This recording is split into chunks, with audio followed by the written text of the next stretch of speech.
Cyber crime की दुनिया में हम अक्सर ग्रुप्स और मैलवेयर के बारे में सुनते हैं, लेकिन उनके पीछे के इंसानों के बारे में बहुत कम जानते हैं। आज हम इसी पर्दे को हटाने वाले हैं। हम बात करेंगे ब्लैक बास्टा की, जो एक बहुत ही कुख्यात रैंसमवेयर ग्रुप है। और सबसे ज़रूरी, हम उस शख्स की पहचान पर गौर करेंगे जिसे इसका सरगना माना जाता है। ये खुलासा हमें इस गुमनाम दुनिया का असली चेहरा दिखाता है। तो सवाल यह है कि एक रैंसमवेयर गैंग का सीईओ आखिर दिखता कैसा है? हम इन साइबर अटैक्स को अक्सर बस कोड और सॉफ्टवेयर की तरह देखते हैं, लेकिन जब पता चलता है कि इन सब के पीछे एक असली इंसान है जिसकी अपनी प्लानिंग है, अपने मोटिव्स हैं, तो पूरी तस्वीर ही बदल जाती है। ये सिर्फ टेक्नोलॉजी की बात नहीं रह जाती, ये साइकोलॉजी और स्ट्रैटेजी की बात बन जाती। तो सबसे पहले ये ब्लैक बास्टा है क्या?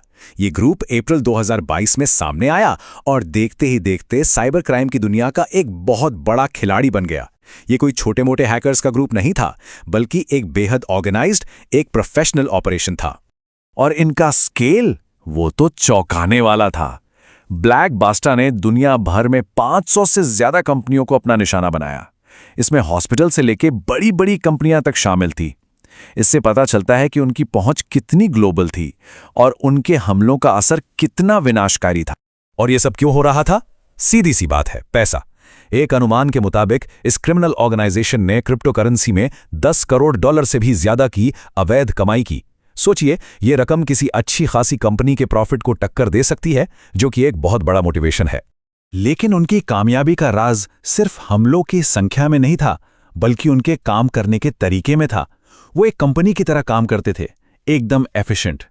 तेजी से अटैक करना, विक्टिम्स पर बहुत एग्रेसिव तरीके से दबाव बनाना और लगातार फिरौती वसूलना, यही वो चीज थी जो उन्हें दूसरों से अलग करती थी। और यहीं से कहानी और भी दिलचस्प हो जाती है।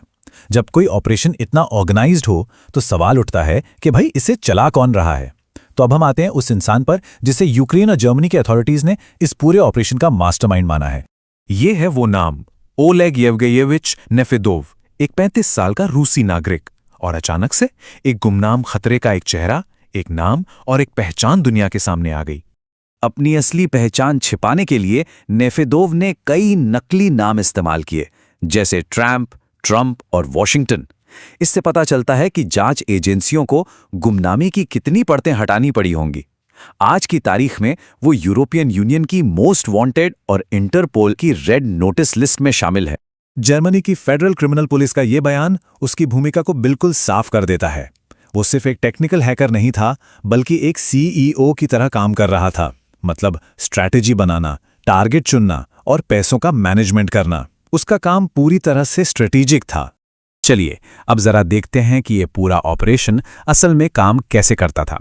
ये समझने के लिए कि वो क्या मैनेज कर रहा था, हमें उनके क्रिमिनल बिजनेस मॉडल को समझना होगा। ब्लैक बास्टा का जो सबसे बड़ा हथियार था, वो था डबल एक्सटॉर्शन। ये एक बहुत ही शातिर स्ट्रैटेजी है। इसमें वो पहले आपका सारा ज़रूरी डेटा चुरा लेते हैं, फिर आपके सारे सिस्टम्स को लॉक कर देते हैं। अब आपको दो चीज़ों के लिए पैसे देने पड़ते हैं। एक, अपने सिस्टम को वापस पाने के लिए, और दूसरा, ये पक्का करने के लिए कि आपका डेटा ऑनलाइन लीक ना हो। ये प्रोसेस दिखाता है कि ये सब कितना सिस्टमैटिक था। आप देख सकते हैं, ये एक 4 स्टेप की प्रोसेस है। पहला, वो चोरी हुए पासवर्ड से नेटवर्क में घुसते हैं। दूसरा, आपका सबसे कीमती डेटा चुराते हैं। तीसरा, सब कुछ एन्क्रिप्ट करके ताला लगा देते हैं। और आखिर में चौथा कदम, फिरौती की मांग करते हैं। जो इंटरनल चार्ट्स लीक हुई, उनसे उनकी मानसिकता का पता चलता है। उनके लिए विक्टिम्स इंसान नहीं थे, बल्कि सिर्फ फायदा उठाने का एक जरिया थे। उन चार्ट से पता चलता है कि वो कितने ठंडे दिमाग से ये डिस्कस करते थे कि कितना दबाव डालना है, कब डेटा लीक करने की धमकी देनी है। ये इमोशनल नहीं, बल्कि पूरी तरह से कैलकुलेटेड था। तो जब सरगना की पहचान हो गई और उनकी प्राइवेट बातचीत लीक हो गई, तो ब्लैक बास्टा का क्या हुआ? चलिए इसके नतीजों पर एक नजर डालते हैं। ये टाइमलाइन पूरी कहानी बयां करती है। 2025 की शुरुआत में चैट्स लीक हुई, फिर फरवरी में उनकी डेटा लीक साइट बंद हो गई। और गौर करने वाली बात यह है कि ठीक उसी वक्त क्या हुआ, कैक्टस नाम के एक दूसरे रैंसमवेयर ग्रुप की एक्टिविटी अचानक से बढ़ गई। ये शायद ही कोई इत्तेफाक था। देखिए, किसी सरगना का पर्दाफाश करना कोई जादू की छड़ी नहीं है कि ग्रुप खत्म हो जाएगा, लेकिन यह ग्रुप के अंदर एक जहर घोल देता है। मेंबर्स के बीच शक और डर का माहौल बन जाता है, जिससे उनके ऑपरेशन में बहुत बड़ी रुकावट आती है। और यह हमें साइबर क्राइम के बदलते नेचर के बारे में बताता है। जब एक ग्रुप बिखरता है तो उसके सदस्य गायब नहीं हो जाते हैं, वो अक्सर दूसरे ग्रुप्स में शामिल हो जाते हैं या फिर एक नए नाम से वापस आ जाते हैं, जैसा कि CACTUS के केस में शक है। तो इस पूरी कहानी से हम क्या सीख सकते हैं? ये सिर्फ एक हैकर ग्रुप की कहानी नहीं है, बल्कि ये साइबर क्राइम के ह्यूमन फैक्टर को सामने लाती है। और सबसे बड़ी बात यही है, ये जो कॉम्प्लेक्स साइबर अटैक हैं, ये इंसानों द्वारा किए जाते हैं, और जहां इंसान होते हैं वहां गलतियां भी होती हैं, लीक्स भी होते हैं और प्रेशर पॉइंट्स भी होते हैं। यही उनकी सबसे बड़ी कमजोरी है। तो फिर कंपनियां खुद को कैसे बचा सकती हैं? देखिए, आज भी बेसिक चीजें ही सबसे ज्यादा मायने रखती हैं। अपने पासवर्ड्स को सुरक्षित रखना, नेटवर्क पर किसी भी अजीब एक्टिविटी पर नजर रखना और किसी भी हमले के लिए पहले से प्लान बनाकर तैयार रहना। भविष्य में ये लड़ाई और भी मुश्किल होने वाली है। हमलावर अब ज्यादा सतर्क और बिखरे हुए तरीके से काम करेंगे, जिससे उन्हें पकड़ना और मुश्किल होगा। वहीं दूसरी तरफ कानून लागू करने वाली एजेंसियां अब सिर्फ मैलवेयर को नहीं, बल्कि उसके पीछे के इंसानों को ट्रैक करने में बेहतर हो रही हैं। और आखिर में ये याद रखना बहुत जरूरी है कि हमारे हर डिजिटल कदम की एक कीमत है।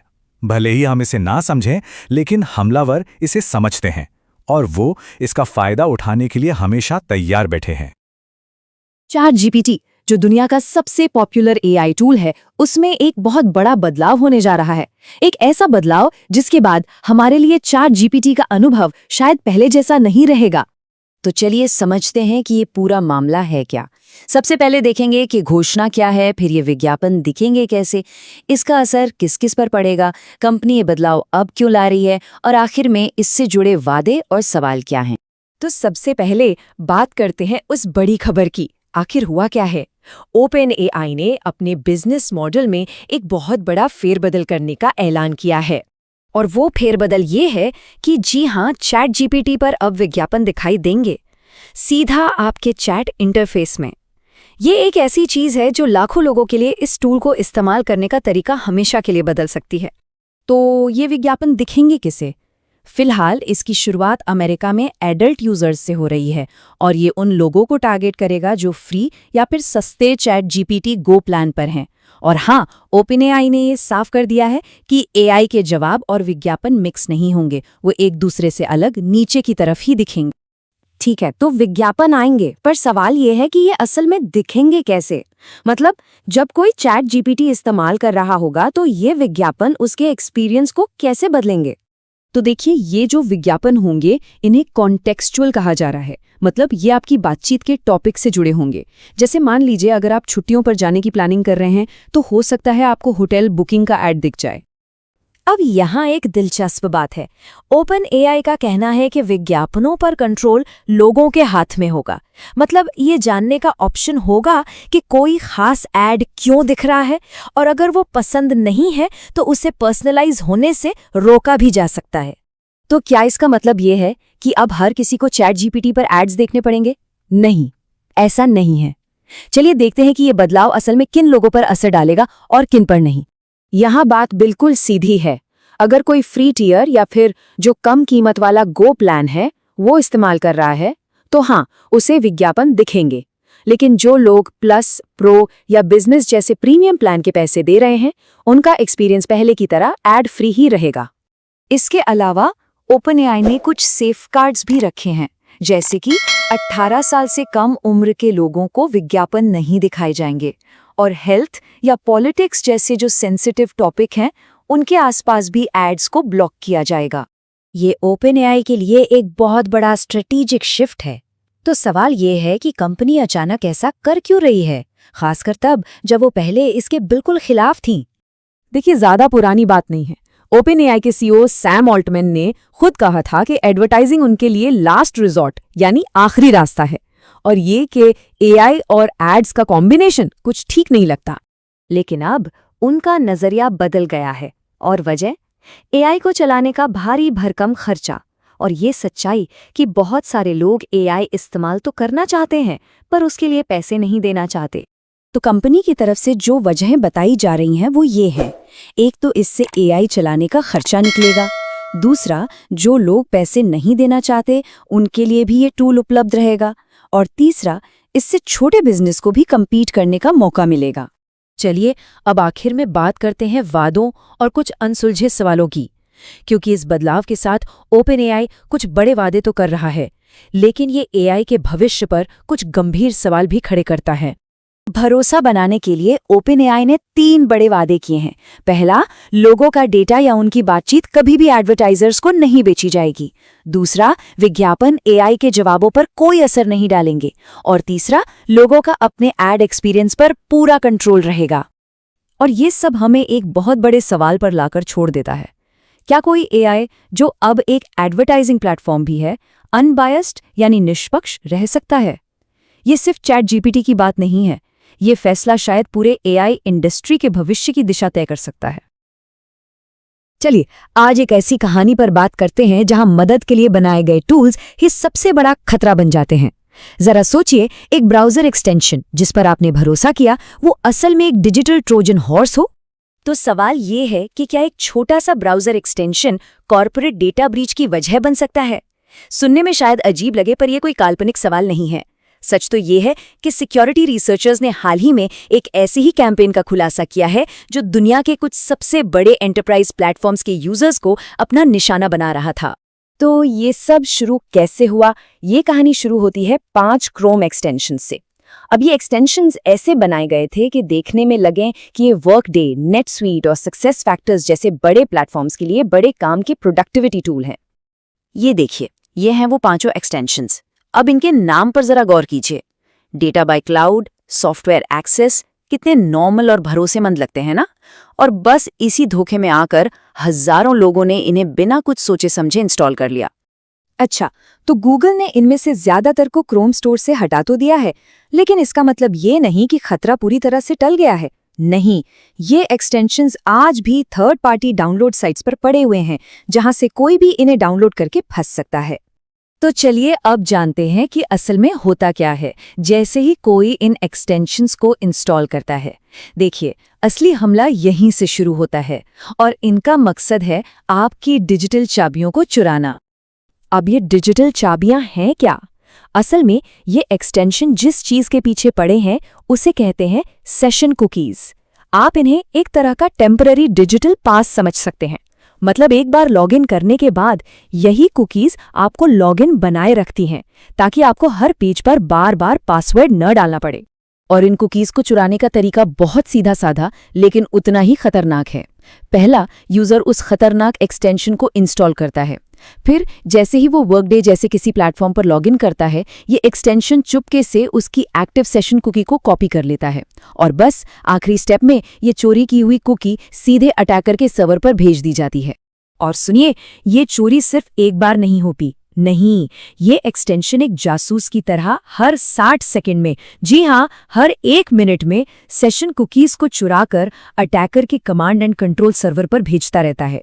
इसका मतलब साफ है, अटैकर के पास उस अकाउंट का लगभग रियल टाइम एक्सेस होता है। लेकिन कहानी यहीं खत्म नहीं होती। ये मैलवेयर सिर्फ डेटा चुराकर शांत नहीं बैठता, बल्कि इसकी सबसे खतरनाक बात यह है कि ये खुद को पकड़े जाने से बचाने के लिए भी पूरी तैयारी करता है। तो ये खुद को बचाता कैसे है? ये वेब पेज के साथ ही छेड़छाड़ कर देता है। उन जरूरी सिक्योरिटी और एडमिन फंक्शन तक पहुंचने के रास्ते ही बंद कर देता है। मतलब ये बिल्कुल वैसा ही है जैसे कोई चोर घर में घुसकर सबसे पहले सिक्योरिटी कैमरे ही तोड़ दे ताकि कोई उसे पकड़ न पाए। इसकी चालाकी को आप यहाँ देख सकते हैं। एक तरफ वो जरूरी एडमिन पेज हैं, जैसे पासवर्ड बदलना, सिक्योरिटी लॉग्स देखना, और दूसरी तरफ देखिए कि मैलवेयर यूजर को क्या दिखाता है, या तो खाली पेज या फिर एक टूटा हुआ लिंक, मतलब मदद के सारे रास्ते बंद। इसका एक वेरिएंट जिसका नाम था डेटा बाय क्लाउड 2, वो तो और भी शातिर निकला। पता है वो क्या करता था?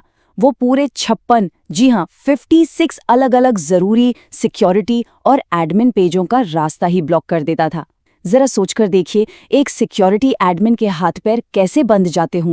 तो ये चोरी और फिर खुद को बचाने की ये जो तकनीक है, इन दोनों को मिलाकर अटैकर अपने असली मकसद तक पहुंचता है, अकाउंट पर पूरा कब्जा, वो भी ऐसा कि किसी को कानो कान खबर तक न हो। इनमें से जो सबसे खतरनाक एक्सटेंशन था, सॉफ्टवेयर एक्सेस, वो तो एक कदम और आगे था। वो चोरी की गई कुकी को सीधे अटैकर के ब्राउजर में इंजेक्ट कर सकता था। अब इसका मतलब क्या है? इसका मतलब ये है कि अटैकर को लॉगिन करने के लिए पासवर्ड की जरूरत ही नहीं। वो बस उस चोरी की कुकी का इस्तेमाल करके सीधे उस यूजर का भेस बदलकर अकाउंट में घुल जाता है। सॉकेट सिक्योरिटी ने इसे बहुत सही तरीके से समझाया है। वो कहते हैं, ये पीड़ित की ऑथेंटिकेशन स्टेट को सीधे थ्रेट एक्टर के ब्राउजर सेशन में इंस्टॉल कर देता है। मतलब ये एक तरह से पीड़ित के लॉगिन को कॉपी करके अटैकर के ब्राउजर में पेस्ट करने जैसा है। इसके बाद अकाउंट पर कब्जा करना बच्चों का खेल बन जाता है। तो ठीक है, अब जब हम इस पूरे खतरे को समझ चुके हैं तो सबसे जरूरी सवाल ये है कि इससे अपनी टीम को बचाया कैसे जाए। इसके लिए कुछ साफ और जरूरी कदम क्या है? सबसे पहले इंडिविजुअल यूजर्स के लिए अपने ब्राउजर में इंस्टॉल किए गए सभी एक्सटेंशंस को चेक करें। अगर कुछ भी अनजान या अजीब लगे तो उसे तुरंत हटा दें। और हाँ, अगर कोई ऐसा खतरनाक एक्सटेंशन मिल जाता है तो फौरन अपने सारे जरूरी पासवर्ड्स बदल लें। अपने अकाउंट की एक्टिविटी पर भी नजर रखें कि कहीं कोई अनजान डिवाइस से लॉगिन तो नहीं हुआ। और अब बात करते हैं सिक्योरिटी टीमों की। उन्हें क्या करना चाहिए? देखिए, वो ऐसी पॉलिसी बना सकती हैं जो खतरनाक एक्सटेंशंस को ब्लॉक कर दे, या फिर वो सिर्फ उन्हीं एक्सटेंशंस को इंस्टॉल करने की इजाजत दे सकती हैं जिनकी पहले से जांच हो चुकी हो। और सबसे जरूरी, अपने यूजर्स को इस बारे में एजुकेट करना कि अनजान सोर्स से कुछ भी इंस्टॉल करना कितना खतरनाक हो सकता है। सॉकेट सिक्योरिटी की ये बात फिर से याद रखने वाली है कि सिक्योरिटी टीमें अनऑथराइज्ड एक्सेस का पता तो लगा सकती हैं, लेकिन उसे नॉर्मल तरीकों से ठीक नहीं कर सकती। और यही चीज इस खतरे को इतना ज्यादा गंभीर बनाती है। ये आपके बचाव के तरीकों को ही नाकाम कर देता है। और आखिर में ये सब हमें एक बहुत ही जरूरी सवाल के साथ छोड़ जाता है। सोचिए, हम और आप रोजाना कितने सारे हेल्पफुल दिखने वाले छोटे छोटे टूल्स का इस्तेमाल करते हैं, उन पे भरोसा करते हैं। सवाल ये है कि उनमें से और कितने ऐसे हो सकते हैं जो असल में भेस बदले हुए डिजिटल दुश्मन हो।